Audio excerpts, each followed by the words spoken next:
kids, I'm glad to see you back this week. Do you remember last week when we talked about promises and how important it is to keep promises and how God made a promise to Abraham? Have you made promises to anybody? Did you keep them?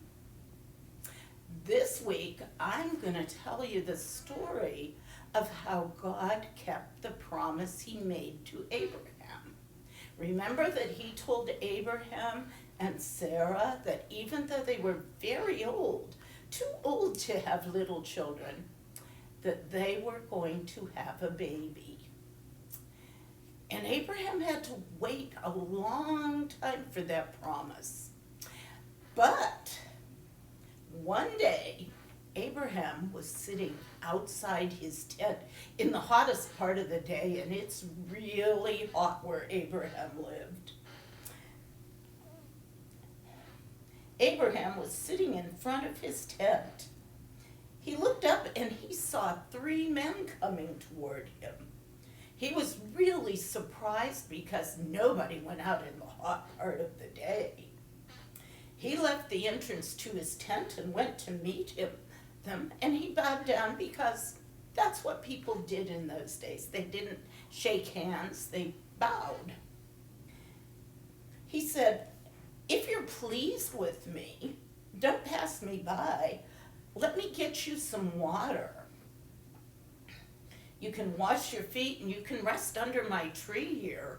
It's too hot to be out walking around. And let me get you something to eat to give you strength. Then it will be cooler and you can go on your way. I want to do this for you now that you've come here." "All right," they answered. "Go ahead and see to it." So Abraham ran in the tent to find Sarah. "Quick," he said, "get about a half a bushel of flour. Mix it up and make some bread really quickly." Then he ran to his herd of goats and he chose a tender young calf. He gave it to a servant who hurried to cook it and get it ready.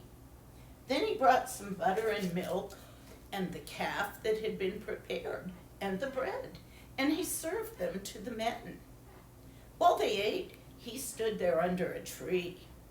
"Where's your wife Sarah?" they said to him. "Well, she's over there in the tent," he said. And they said, "The Lord will return to you about this time next year, and your wife Sarah is going to have a baby." Sarah was listening in the tent. Abraham and Sarah were really old. Sarah was way too old to have a baby, so she laughed to herself. She thought, "I'm worn out and my husband is too old. Can I really know the joy of having a baby?" But then they said to Abraham, "Why did Sarah laugh? Why did she say, 'Will I really have a baby now that I'm old? Is anything too hard for me?' Next year, Sarah will have a son." Do you think they were really surprised? I think they must have been. And do you think that Abraham and Sarah were good hosts? They had unexpected guests, but they hurried and got everything ready to feed them and let them wash their feet, which you did in that country because people were barefoot. And God made a promise, didn't he? Next week, we'll find out how God finally kept that promise after years and years and years. Everybody have a great week. Watch for promises. And think about what you would do if you had unexpected guests. See you later.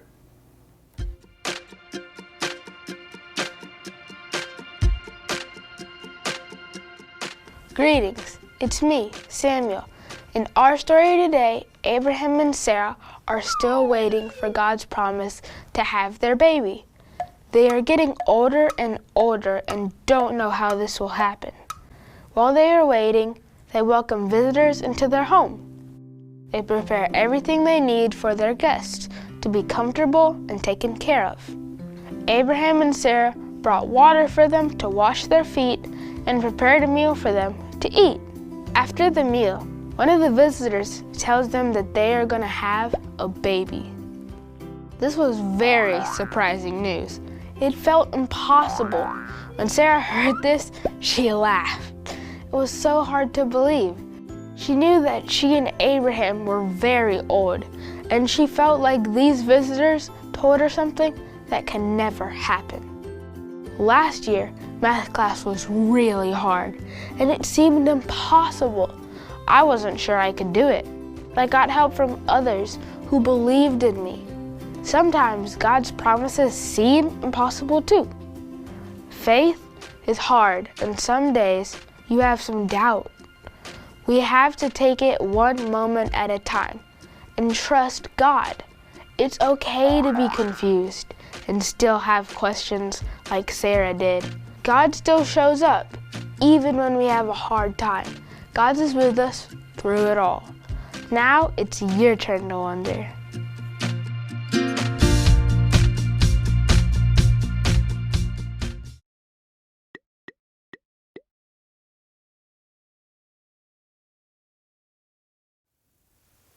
Welcome back to week 7 of Sunday School. So this week we heard about a story. Some visitors shared a meal and brought surprising news to Sarah and Abraham. How do you think you would have felt hearing that? That was probably pretty scary and pretty interesting. So this week we are learning about faith. So we just have a color sheet with the word faith this week. So I'm going to start coloring mine while we talk about the story. So how do you think that they felt about the story from the visitors? Probably maybe overwhelming and a little bit scary. I would think so. That's pretty big news they got about having a baby. So what does it feel like to you to have faith? Have you ever thought about that? I think having faith can be a little scary sometimes because you're giving up control and realizing that sometimes you just need help with some certain situations. Some situations can be just there's a lot of work ahead, or maybe it's a scary situation, but having faith that God is with us is very important. How do you know that God is with you in those situations? I know for me, I feel at peace and I feel safe. And it always feels like somebody's by my side. That's how I feel when I have my faith. So God promises to go with us, but God also asks us to have faith in God in all that God will do. Like Abraham and Sarah's special visitors, God also gives us others to remind us that God is with us and doing big things in our lives. So I'm going to color my faith picture and I will be right back with my finished product to show you.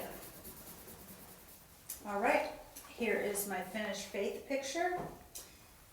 Nothing special, just nice, bright, and colorful. I think I'm going to take it home and put it on my fridge to remind myself to have faith, because sometimes you forget, and I think this is a nice, bright reminder to always have faith because God is always in our corner. So we have a holiday coming up too, Halloween. So I found some bats in my classroom.